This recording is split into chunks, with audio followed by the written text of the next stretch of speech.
Hi class, welcome to week 5. This week we were asked to kind of look at the artistic influences and scientific interventions that have occurred in California. And I took a specific look at Route 66 through California. It starts out in the Mojave Desert from Arizona, on through California, through the Inland Empire, and out and ends in Santa Monica. One reason that I wanted to focus on Route 66 is that even though it's not really used as much for travel, it's still a really beautiful area, and you can see where people were inspired and how they still are inspired to create.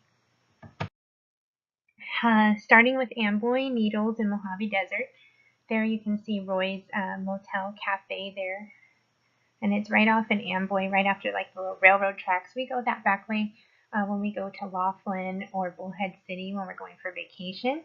And it's pretty neat to stop there and get an old-fashioned root beer in the old shop, and they have restrooms and a little hotel set up. And it reminds me of that Disney movie Cars. They have the Cozy Cone Motel, and just how all the old characters are so excited when new people come through because they don't really anymore.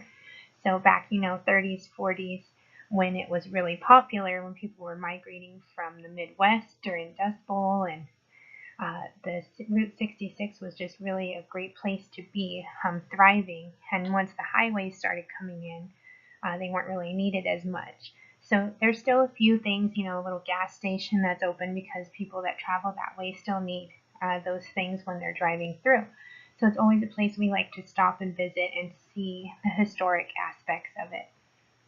Another place I really like on the way there is Bristol Dry Lake, which is actually a salt mine, or not mine, but salt lake. It's wet and dry depending on the time of the year. It's a beautiful aqua blue. It just really catches your eye when you're driving by. Lots and lots of salt. It's where your table salt comes from. I believe it said 60 million tons I read online. So there's no real salt shortage. We'll definitely have enough salt from there. But I definitely encourage you if you're driving through to stop and look. It's just really beautiful, and you can see in the water. You can see right through the water when you get out of your car and you look. It's just so neat to see against the dark brown desert. It's so boring, and then you come across this beautiful aqua lake. Next, I'd like to talk about renewable energy. There in the picture in the middle is just the beautiful wildflowers. You'll be driving and see this boring brown, ugly desert, and then you just stop and just see this majestic mountain with a beautiful sunset and then the wildflowers. It's just amazing what God has done. And that's why I chose that quote, "To him alone who does great wonders, his love endures forever." It just reminds you how much he loves us and just how amazing his wonderment is, what he can create just with words. So on the left there is the windmills that you kind of see like Morongo, Palm Springs, but headed out through Mojave Desert. They started with those because there was so much wind, and they wanted to use that to harbor some energy.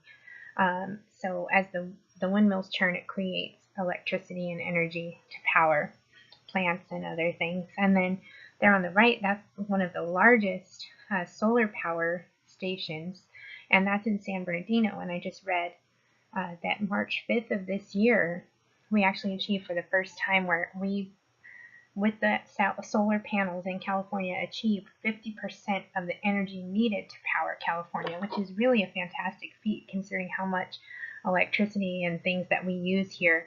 And it's great for the environment, much better than fuels, even fossil fuels, coal, all the stuff that powers, cars, the oil. So it's definitely something in the right direction. So innovation, yes, is still occurring today, even in the desert. Next, Barstow, San Bernardino, Pasadena, Inland Empire. I read that the original McDonald's took place in San Bernardino, and it's not the very first McDonald's. I believe it was technically the ninth, but definitely to California, one of the first ones, and still there today. And then Rialto Theater is one of the only single-screen theaters still in existence in Southern California, and that's in South Pasadena. You can see there, it looks really cool. I guess the last movie they showed was The Simpsons.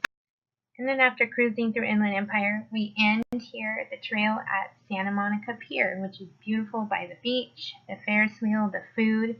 Also famous, the company started there with the ballpoint pens. They did like 600 million pens in the 1970s. And then also the DC-3 aircraft was invented there, and huge contribution to that city. So many things happened long ago, but are still happening today. People are still inspired by this coastline, this beach, that drive. So I definitely encourage any of you to take that Route 66 drive if you can.